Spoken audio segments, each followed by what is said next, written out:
assignment, which is creating an image gallery using JavaScript. So now that we've covered a lot of the bases of JavaScript, we're going to apply loops, functions, conditionals, and events by building a pretty common thing that we see on a lot of websites, and that is a image gallery that's powered by JavaScript. So to get started, we should go and download the zip file, which I've already done. We'll take a look at it here. Put this into week 8 under assignments. And when you unzip gallery-start.zip, you'll end up with gallery start folder, and inside of that you're going to have a JavaScript, style sheet, index page, and then 5 images to work with here. So when we first get started, take a look at this page. All we get is image gallery sample. We have a button that says darken. That's about it. Take a look at the console, and we have a console error already on the JavaScript line 10. It says XXX is not defined. So this is our starting point. Not that we have to fix anything there yet, but we do want to at least see what we're starting with.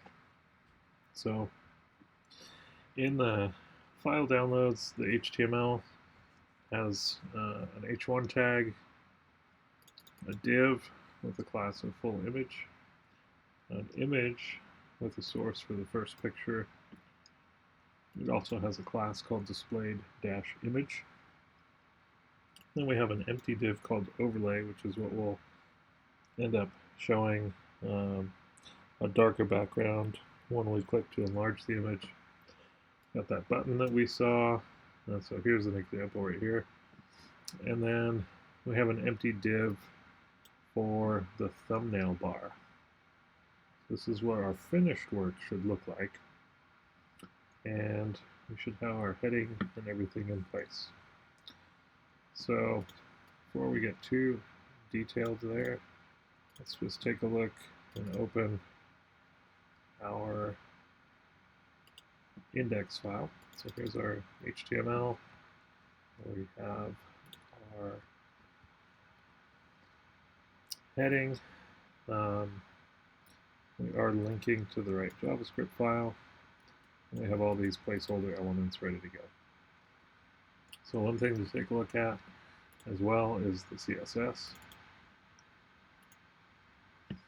And what happens in this file is that it's going to position inside of the full image div, the actual image, an empty div that's sized to be the same size, and it's layered over top. So we use this to apply a darkening effect to the image, and then a button is used to control this effect, so we can turn that on and off. Next thing it does is sets the width of any images inside the thumbnail bar to 20% and makes them all float left. So these are all 20% of the full width. So what we end up needing to have the JavaScript do is we want it to loop through all the images, and for every image it finds, insert an image element inside of the thumbnail bar. So we're going to end up having 5 images inserted here. And for each one of those, we want an on-click event handler added, so that when they get clicked, that image gets swapped out up here in the source above. And so every one that's clicked, it's going to automatically loop through, swap it out. So the first steps we want to do, probably start with our JavaScript, take a look at what we've got here. So defined a series of constants already for us. We've got the displayed image, which is going to select the class here called displayed image. So it's going to grab that. And then it's also going to grab the thumb bar right here. Then the next thing it's going to grab is our button in general, and then the overlay, which is this div right here. So that kind of sets the stage for what we can work with. And then the next element here, I'm going to start in with looping. So these loops here, I'm going to start out by creating a new element for an image, and I'm going to borrow that variable here, new image, and we're going to set its attribute for the source to be something. And then when we're all done, we're going to append this whole new image string here to the thumb bar. So every time we run, it's going to append all the images that are available. So in order to loop through these images, we've got all these values already. So the XXX, the placeholder. So what we need to do, so the section of code below, looping through images, comment inside a loop that loops through all 5 images. So we're just going to loop through 5 numbers, 1 representing each image. So again, over here in our folder, we know we've got pick 1, 2, 3, 4, 5. So since JavaScript is a client-side scripting language, it's not necessarily going to know how to get to the files that are in this folder. So we're going to have to more than likely create an array that loops through each of these.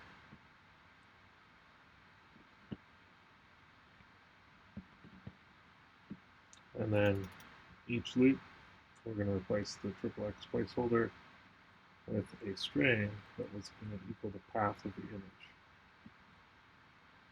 So in this case, it's going to be the source. And then for each case, so each image, you've got pick 1 through, etc., 1 through 5. And finally, we're going to add an onClick to each thumbnail. And we're going to make those so when we click on the thumb, we end up seeing the larger image get swapped out. So what we're going to do is write some code that changes this attribute from images / pick 1 to whatever item was clicked.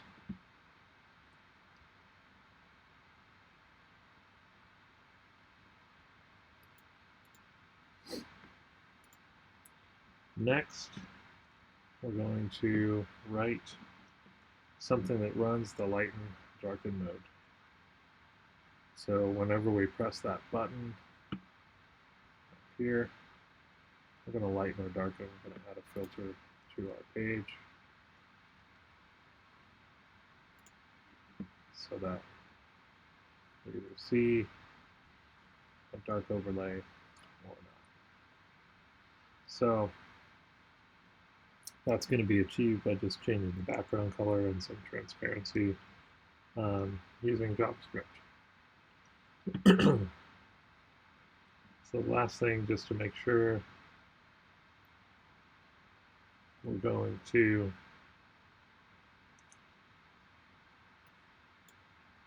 overlay that background image on top of that new photo that gets swapped in.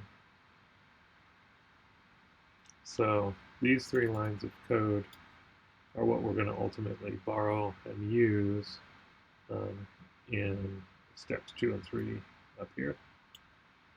So we're going to set the attribute for the button press. We're going to set the content, and then we're also going to change the background color. So in order to get started here, we don't need our CSS. Technically, we don't need our index page. So in order to loop through the images, we can probably start writing it around this content here.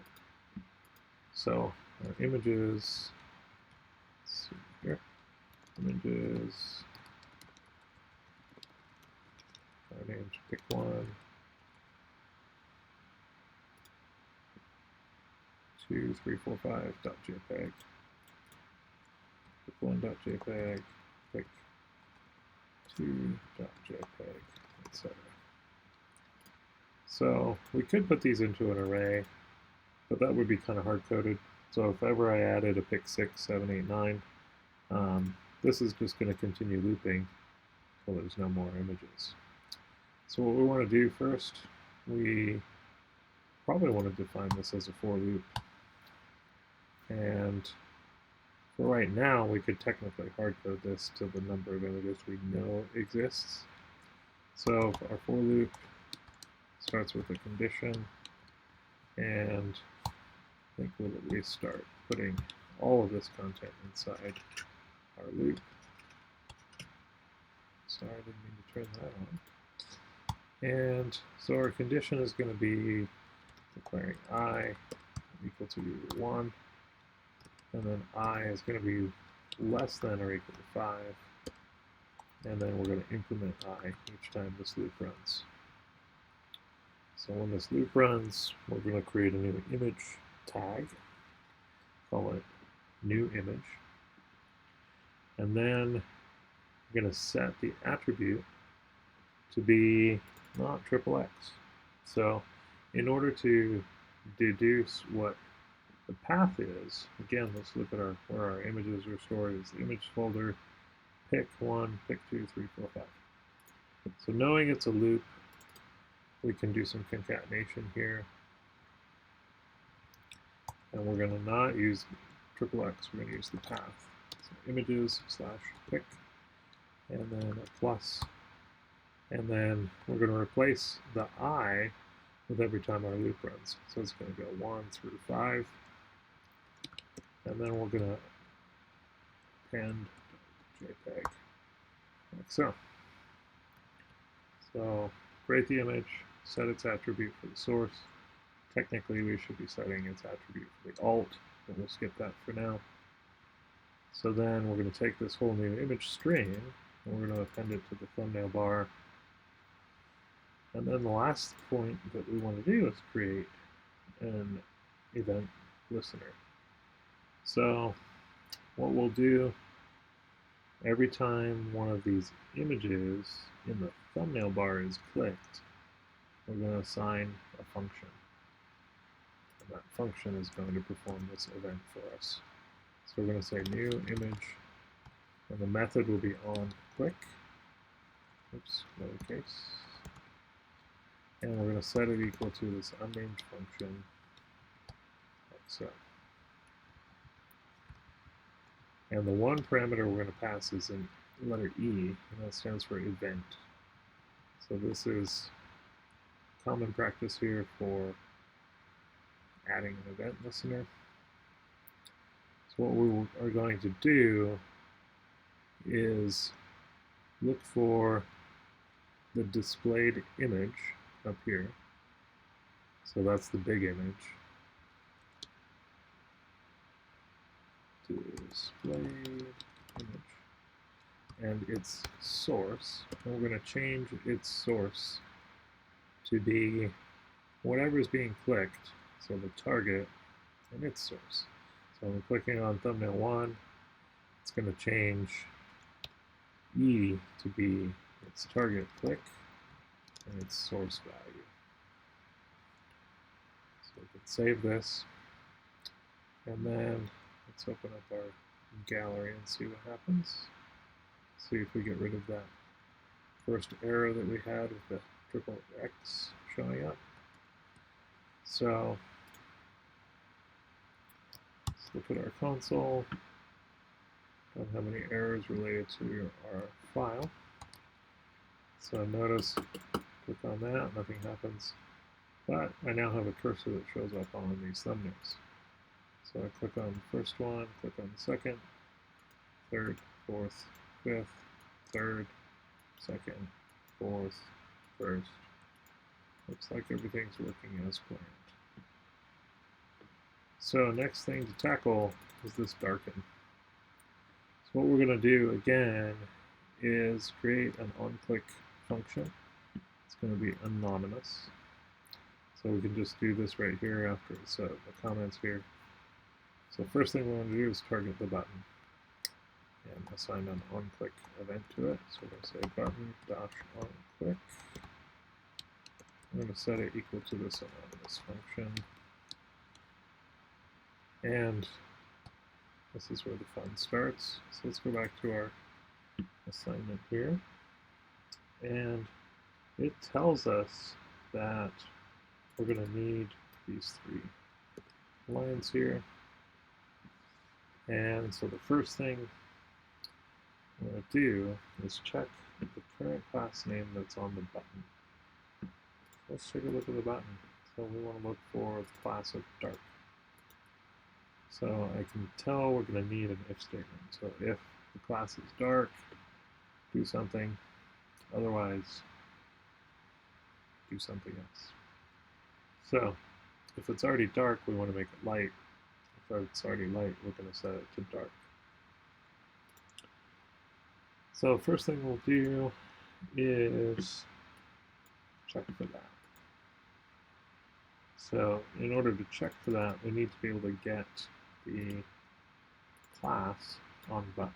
So first thing we'll do is define a constant. We're going to set it equal to get rid of that class. Oops. Constant button class. That's equal to the btn. So that's our button that we've already defined up here. 4. And we want its attribute of class. Oops.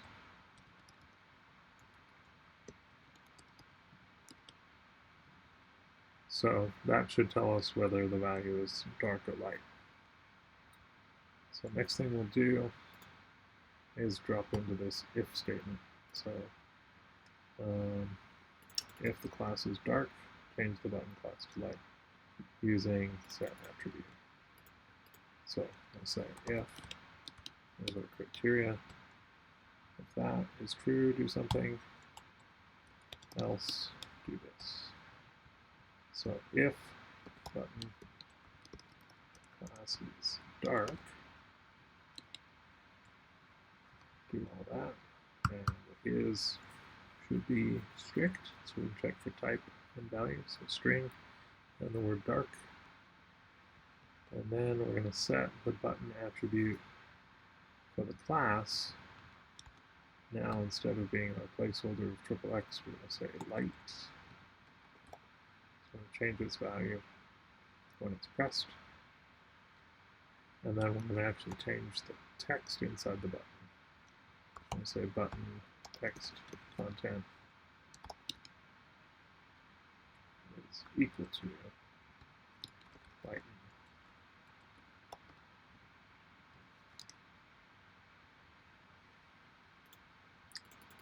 So changes class to light, its text content to lighten, and then the background image of the overlay to RGB 0 and 50% transparency.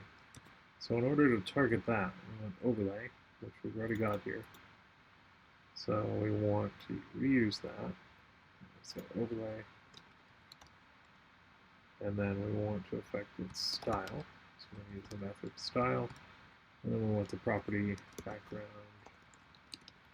color. And don't forget, if it's a property that's hyphenated, we convert it to camel case in JavaScript. We're going to set its background color to RGBA black. There's black, and then 0.5%, or sorry, 0.5, which is 50%. So that's what happens if the button's dark, we make it light, and we change the transparency. So that's all the true stuff. Then if that's not true, we're going to reset the button attribute to dark, meaning it's already been pressed once. So this is how our toggle is going to work. Now we're going to change the button text to darken. And then we're going to change our background color to no opacity. So we're going to say overlay, style, background color, RGBA is all zeros now.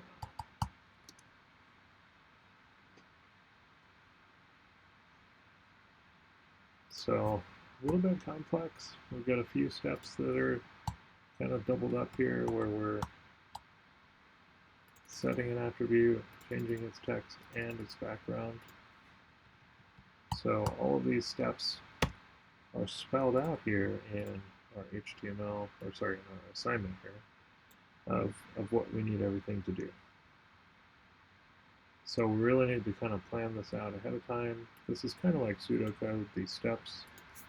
So let's take a look at the image gallery now. Refresh. See if we have any errors. We don't. Now if I press this button, here's what happens. So setting the background color, changing the word, press it again, and get a toggle. So one thing you could do here, this would be a way to kind of do a dark mode on a page. Another thing you could do here would be, instead of just changing the background color, you could add some CSS filters. And you could add multiple buttons up here. So you could kind of make your own little image effect generator here. So hopefully this made a little bit of sense. Putting all this together is definitely not easy. But you know the basics here now. So you should know how to create this loop. You should know how to set attributes here. And then our append child process. So we're going to add a new thumbnail to our list here. So one thing you could test is adding some new images, changing this value to increase the number of time it loops to match the number of images you've got, and you've got more of a functional script. Might also have to change the width here, just because right now they're set to 20%. So if you knew you were adding more images, you need to divide that up so that the thumbnails have room to float instead of wrap, or overflow maybe. So that is all I've got.